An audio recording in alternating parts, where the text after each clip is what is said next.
Jason Brown. Thank you for joining me. Thank you for having me. I mean, it's always a pleasure. And I feel like people say that, but anytime anyone gets to talk to you, it really is always a pleasure. You're so lovely. Congratulations on your silver medal here. I think this is your 9th. I looked it up on Wikipedia. I think it's your 9th Grand Prix medal. Really? Yeah. Okay. Something like that. Anyway, congratulations. Can you walk us through what the experience was like here at Skate America? Yeah, I gotta be honest. I was super amped up going into this event. I had a couple setbacks early on in the season, and I kind of felt like this racehorse that was like locked in the gate, and it was just like I kept wanting to go out, and I like had to, a little setback would take me off course, and like the gates would still stay locked. And I kind of like had all this adrenaline, and I was really amped up. But with that, I don't know, it was a strange feeling because I haven't ever felt that way going into an event. And it was just, I think for me, it was that build up was just like to show my programs for the first time. Even at team camp, at Champs Camp, I didn't get to show the programs. So it was like I didn't get to do them there. Senior B. So to come here, I was a little fired up, and I think I let that get a little bit of the best of me in my short program, and I kind of got it out, and I tried to kind of refocus and regroup for the long. But I'm really proud of the overall performances that I put out, and I was excited and anxious to see how the audience and the judges were going to react to my new programs. So. I have a lot of questions for you, but I should say, everyone, if you have your questions, please get them ready. Please send them in. Towards the end of the live, we're going to be answering some of your questions, so shoot them over to us as we have our chat. So you alluded to some setbacks and things, that you've encountered over the last couple months. You were in a bit of a car crash. Mm-hmm. Can you talk about that? Talk about the experience and how that's impacted the start of your season? Yeah, I had just landed in California for the team camp, and I was on the way in the passenger seat from the airport to the camp, and was in a car accident. And fortunately, all of the airbags, including the backseat airbags, went off, which I've never experienced before, and I'm so grateful that we had backseat airbags. But it was a pretty scary moment, but I knew, luckily, once I kept feeling my body, I was like okay, and but I also knew that I had the support of the whole medical staff that was at Champs Camp, and I knew I was going to a place where okay, I was going to be taken care of. And they were great, but I had a lot of whiplash, and they were worried about concussion stuff, so they pulled me off the ice for about a week, and then I started to kind of build forward, and then I kind of realized that spinning made me nauseous, and I started getting these headaches, and I couldn't really orient myself during my programs. And so we kind of took step by step. I worked with a neurologist, a chiropractor, PTs. I have a really awesome team in Toronto that I've been working with, and we kind of just taken it step by step. And so unfortunately, the timeline didn't work out, withdraw from that, but with about the last 2 weeks of training leading into the second, I've been programs again. So I've gotten this far. So hopefully I'll just keep progressing as time goes on. I have another 4 full weeks before my next event. And I know you were saying, I spoke with you after your long program, and you were saying even coming into the competition, you weren't sure how the big bright lights in the arena would impact, the symptoms of your concussion, which is so scary, just not knowing. It's so bizarre. I think, I've never experienced a concussion before, so fortunately, but I've heard people talk about them, and it's a weird thing because you can't, as someone who's not experiencing it, you can't see what someone else is going through.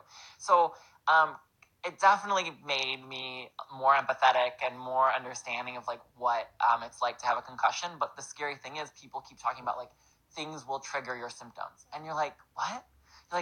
You might be feeling good, and a loud boom might go off next to you, and it will alarm something. And so I do think there was a part of me that was you get to a competition setting, and you don't even know at the time, is it adrenaline? Is it nerves? Is it the concussion? Is it the lights? Especially in Vegas with the casinos, you're really kind of disoriented in a lot of different ways. But it was just, for me, trying to say, you know what, I was cleared to be here. And so, not really referring to any setbacks or things that were going on in this week, and being okay, I can do this, and I can focus, and to kind of push through the best that I could. Good. You talked a little bit about your amazing team in Toronto. You know, we obviously know you're working with Brian Orser. We've had the chance to talk to you about your work with him and to Brian as well. Last time I talked to you, you had kind of just started working. You know, you hadn't been working with Brian that long. Yes.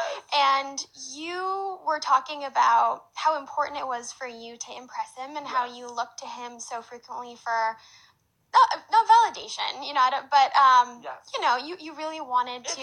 It's a little bit of validation. You're right. I mean, and yes, 100%, and it's still the case. I think something that is very, for me, this balance with Brian and Tracy, and I can't speak for other athletes, but as far as the way that I kind of see them is Brian is the strong personality and figure, and he expects a lot from his athletes, and he expects results, and that's something he values, and he values the hard work that you put into the ice in training, and he expects the performance to show for what you did. And so there is that sense of added pressure, but I love it because then you have Tracy, who's much more of this holistic approach type of coach, who is like, good or bad, we're going to learn from it, we're going to grow from it, I want to talk about it, let's see how we can improve. Okay, let's talk about, you know, even the smallest mistakes and how we can grow from it, and how did you change as a person from the event. Like, she comes in like an entirely different perspective, but I like, you know, they have this perfect blend. But no, 100%, Brian has this very like, you know, you hear him sometimes screaming from the boards, you know, during a program. Like, I was laughing, I landed one of my jumps, and I just heard, good boy! And I was like, oh my gosh. But it was like, yeah, I know, it was, but it does, it like kind of like feeds your soul, and you like know, like, you know, he's in it with you, and he's living it, you know, at that same time as anyone would watch. If you watch him, you know, some people don't even watch the skater, they'll watch Brian as they skate because he's so animated and so involved and invested, but it just shows how much he cares. But he does have high expectations, and as an athlete and as one of his athletes, you really want to live up to that. And I feel so much of that is a form of respect. You know, it's respect for his own career as a skater and then transitioning into one of the top coaches in the world. So I think that's so cool. What a great, you know, relationship the two of you have already. Did he, if you're comfortable sharing, did he have any reaction, he or Tracy, to how, you know, it went here in Skate America? Yeah, for sure. You know, Brian, I think being my first event, we really didn't know I don't want to say we didn't know what types of points were going to come up, but I do think there was a little bit of a reaction of after the short, he was like, oh, okay, like expecting it to kind of be, I don't want to say worse, but I do think he was, if you watch the Kiss and Cry, you see him like being like, oh, okay, like we can take that, like, you know, understanding like, okay, like how it factored in and what I'm capable of achieving. And then after the long, he looked at me, he's like, it was just beautiful. And I was like, my like heart like melted, and I was like, oh my God, Brian just said that to me. And it was a really sweet moment, and I was really touched. And, you know, Tracy obviously was so supportive the entire time. But I'm more, Brian's more unpredictable, sure. So I never know. And so it was really moved when he said it, and he was really happy with the results and the starting point of the year. Well, following your long program, I asked you a little bit about this immediately following the long, but it seemed like in your ending pose, you really took a second to take it in. And you've been through a lot the last couple months. You are just starting the season. What was going through your head as you finished that very beautiful, by the way, long program? Thank you. A couple things. I had I struggled more the last 3 days in practice than I thought I would have coming in. And, I did feel really prepared for what I was coming here to do. I wasn't at my maximum capacity, but I was here very confident in what, in the two programs that I was setting myself up for at this particular event.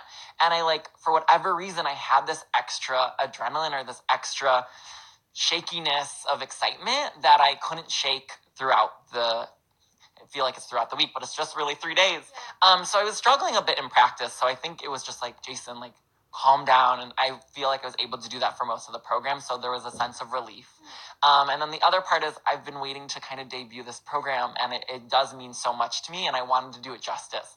And so there was a part of like this build up and this, to coming here, and I just kind of, once the program ended, it was just this moment of like gratitude and like, oh my, like, you did it, you're here, you did it. And it was a great moment, and and like what I said earlier, it's just a really awesome starting point to kind of learn from, to grow for the year. Absolutely. I can't wait to watch it continue to grow. You mentioned that, of course, you are skating to Schindler's List. Maybe not everyone has seen the program yet. It's still early in the season. You mentioned that it's a piece of music that not only means a lot to you, it's something that you've wanted to skate to for a long time. And you said something about really wanting to harness the maturity before tackling a piece like this. Absolutely. Can you talk a little bit about that? Yeah, I think so for me, the story behind the music is so powerful and is such an important message and such an important story and a part of history. And I think for so long it's meant so much to me, and I've always wanted to skate to it. And it was a piece that I, like, in the back of my head every year, I'd always be like, oh my God, I still want to skate to Schindler's List, and I still want to skate to Schindler's List. And for whatever reason, I was talking with my choreographer, David Wilson, and we were going through a bunch of different pieces to talk about for this year. And it just wasn't gelling, and we were playing a lot of different soundtracks. And he goes, is there anything that you've always wanted to do that you've never done? And I was like, wow, like, I've always wanted to skate to Schindler's List. And he's like, then we're going to do it. And I think there was a part of me that was like, wait, what? Like, because it's something that has been brewing up in my brain for so long that I've never kind of gone for, but I've always like wanted to and held it close to my heart. And when he said, we're going to do it, there was a piece of me like, yes, like, I'm ready. Like, there was that part. It's like what you said. I really wanted to skate to this piece once I felt mature, once I felt grown up enough to understand the content and be able to portray the story the way that I want to, and connect with the audience and get the message across in a simplistic but also beautiful and powerful way. That is so cool. It's so interesting because with something like figure skating, where we are working on a skill for our entire lives, not only the maturity as a person, but to have the skill to be able to communicate a story the way you want on the ice is the best feeling. And I know you are, an athlete, but also an artist. And to be able to embody that story and be able to communicate those feelings to the audience, I mean, so cool. What a beautiful thing to be able to not only experience but to share with the audience. I can't wait. Like I said, I can't wait to watch it grow.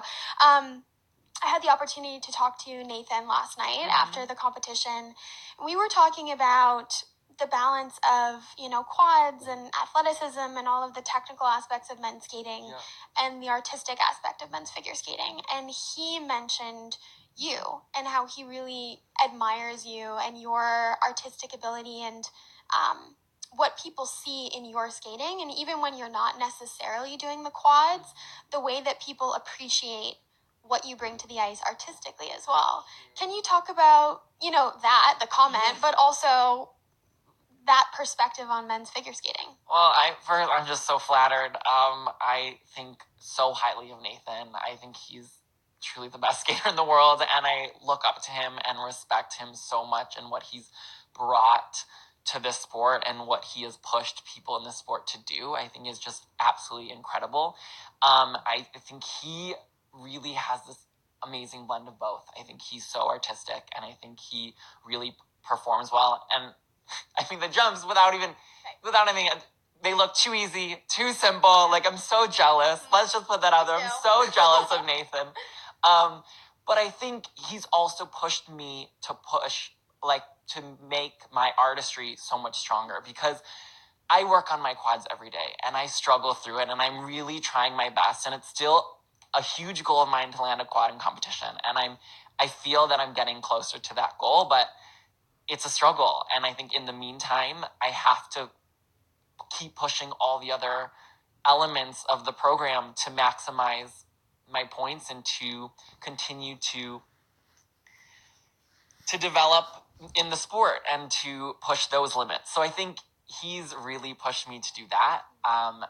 But I am so appreciative that people take notice of the direction that I'm trying so hard to go, and to, accentuate every spin I do, to really focus on getting every level, really reaching for every single and grabbing for every single point I can get, and making sure, for future generations to know that, like, if they're struggling technically, there's still hope in this sport. There's still a place for them in this sport. I think the sport right now is moving at such a rapid pace, and people are growing up like 11, 12, 13 with these beautiful quads, which I'm envious of, and I think is so unbelievable. And I don't want to take anything away from that, but I think I want the population of kids also growing up in the sport that may be struggling in that department to know that if they love performing, and if they love, the skating skills aspect, or the spins and the footwork, and their jumps might be a little behind, that there is room in the sport for both. And I think it's so interesting because it's not only the next generation, it's not only people growing up, but it's people who are at the top of the sport now. For sure. Hearing it from Nathan, the sport is changing, it's evolving all the time. And so to see the beauty that you bring to the ice, it really influences sort of the direction the sport is going. So I think that's so cool. We are in Las Vegas. Yes. You started to tell me a little bit about your first Vegas experience, and I stopped you so that it was fresh, so that we could share it with everyone. So can you talk a little bit about what you did after the long program last night? And actually, I'm going to give you the mic because I am going to pull up some of your questions on my phone. So I am going to give you the mic, and then I'm going to pull up the fan questions. Sounds good. So this is my first time to Vegas. I've never been before. My mom has kept asking me, what do you want to do when you're done competing? What do you want to do when you're done competing? And I kept saying, I don't want to think about it until I'm done. And so when I finished skating, my parents said we made an 8:30 reservation at the Bellagio at a place called Spago. So we went out to dinner there. It was so amazing. We got to see the fountain, and in all its glory, and it was just magnificent. And it was the first time I went to the Strip, and then afterwards we came back to the hotel here at the Orleans, and I had my first experience gambling, which was really, really fun. And just, it was an experience. I think that's like the biggest thing. I think I now understand what people go through. We played craps. Yep. And we played blackjack, and it was so much fun. So much fun. Yeah. I'm having a hard time accessing questions. Rachel, do we have any questions from the fans? Okay, maybe, so technical difficulties, but if you could maybe give us some of the questions and we'll tackle them.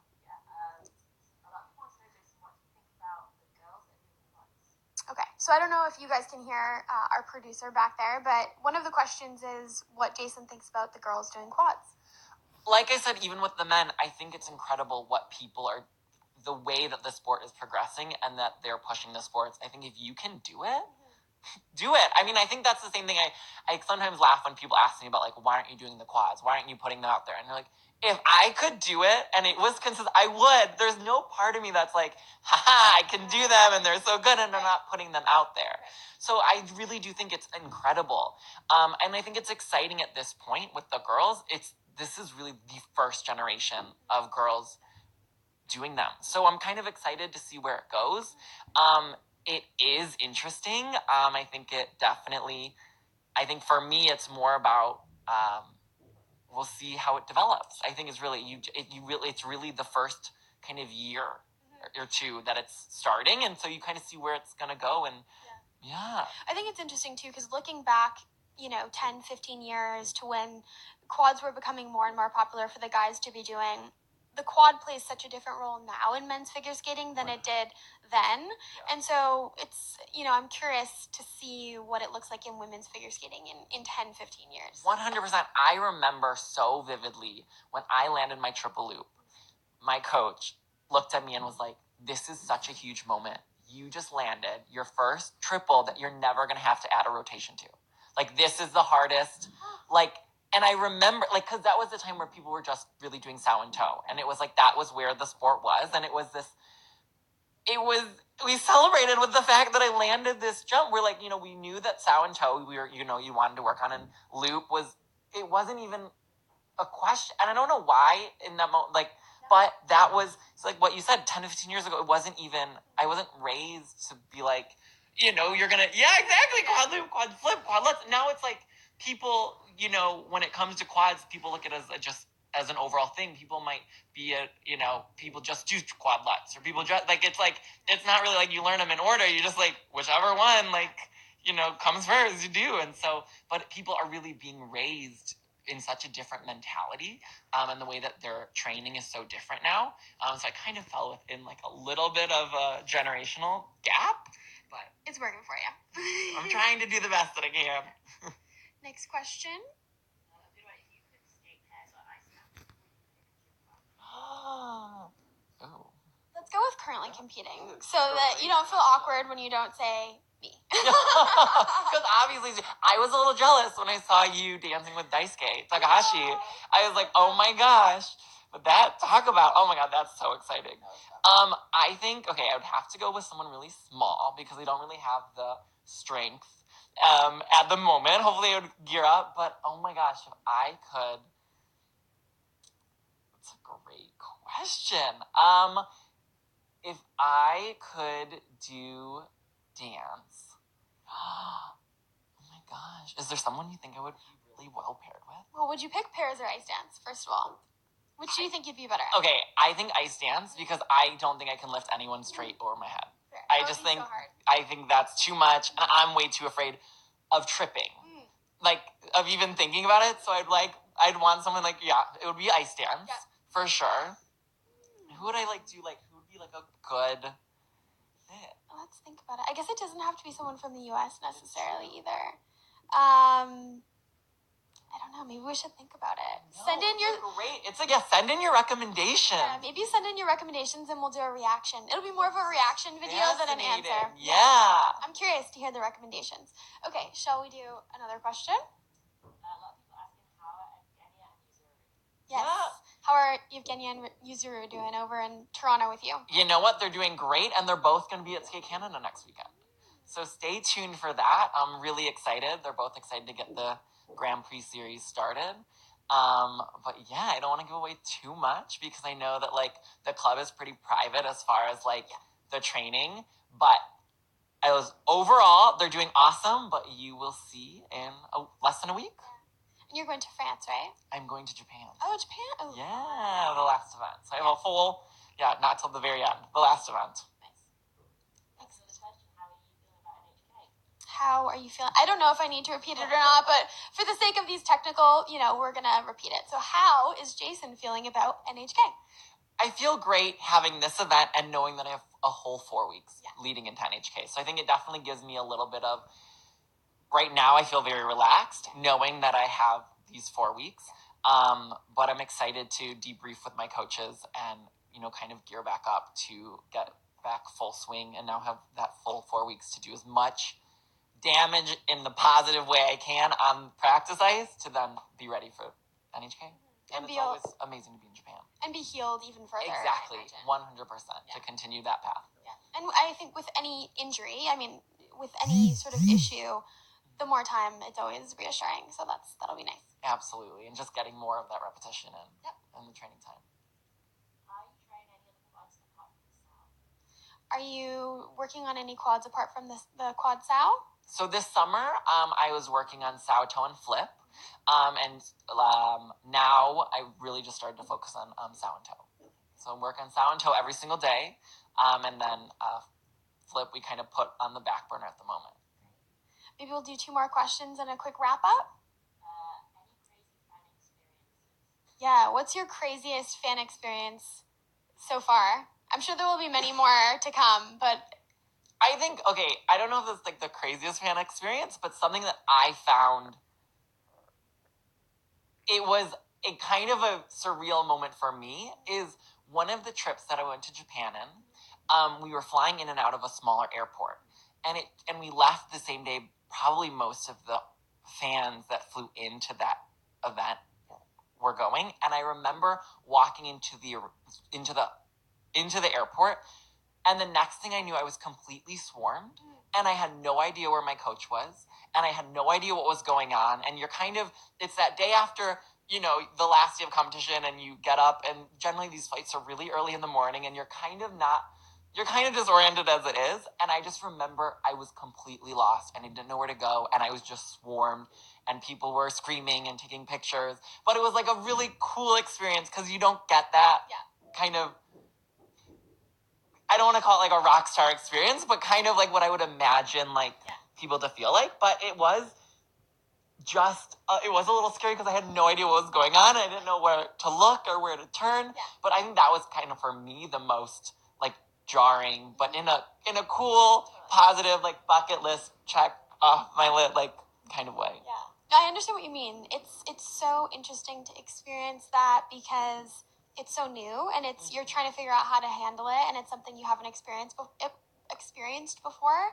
And yet I think in particular in Japan, the fans have such an appreciation for skating. Absolutely. You're so overwhelmed with gratitude for their enthusiasm that it's almost disorienting. Yes. Because you're so grateful that they're so excited about you and your skating and everyone skating.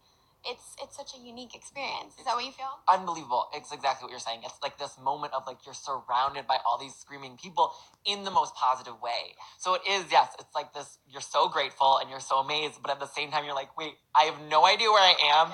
All the signs are in Japanese. I like lost my coach. Like, you know, she has no idea where I am. There's just swarms of people and you're just, it's kind of like you're lost, but it was a cool experience to go through. Maybe one more question, one last question. Okay, let's do a couple reactions to these suggestions. Evgenia? Oh my gosh.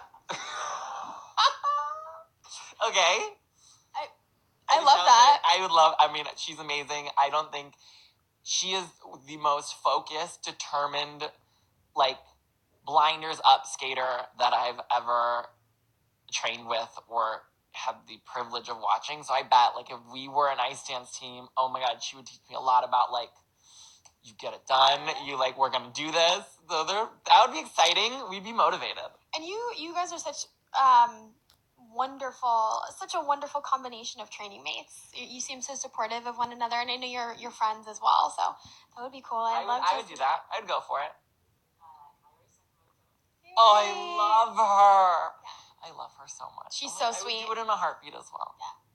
And she's always Kaori is always smiling as well. Always smiling, always happy. Yes. Yeah. You and Kaori would be the happiest ice dance team of all time. Shall we do one more suggestion? Alyssa Liu. Oh my gosh. I could do that too. Yeah, she's very tiny. She is very tiny. She's someone that we could do both. Probably at this moment, we could do pairs and dance. 100%. I would feel like, oh my God, we could do side-by-side triple axels. Yeah. We could do... Throw quad lutz. Exactly, throw quad lutz. Yeah. That would be pretty amazing. Actually, so now that we're talking about single skaters and ice dance, let's chat a little bit about Daisuke transitioning to ice dance. What are your thoughts on that? I think it's amazing. I'm so excited to see kind of... He's one of my biggest inspirations when it comes to performance. Yeah. And his... like, he can do any type of genre. Yeah. And I just so respect him, and I've always respected that part of his performances and what he brings to the ice. So I'm really excited to see that transition. I think it's so neat. And to see someone so late in their career decide to make such a big change, it's exciting. I think everyone's just like, what's it gonna bring? What's he gonna do? Who knows? Maybe he can inspire the next generation of established single skaters to kind of transition. But at the same time, dance is very difficult, and I think people don't always recognize that because the dancers make it look so effortless. But I've anytime I've paired up with someone just for fun, it's hard. Yeah. It's really difficult. It definitely takes time. The partnering takes time. But I think also another really cool part of it is it will inspire another generation of Japanese ice dancers. It hasn't been the most popular discipline in Japan, so I'm excited to see whether or not this inspires a whole new generation of Japanese ice dancers. Well, I think we're nearing the end here, but I want to give you the mic and give you an opportunity to just say something to your fans. I know you're one of the most loved figure skaters around the world. So many people love you. Thank you for spending your time with me. So I'll actually hand you the mic and let you wrap up and give everyone a last message. I just want to say thank you so much to all the fans out there that are watching and have been supporting me through all the years. I just want to say thank you. Thank you to all the skating fans who come out to these events and cheer us on and follow us on Instagram and Twitter and, just make all of this possible. So I just am so grateful for you guys. I love you guys and I hope to see you soon. Thank you. All the best. Bye.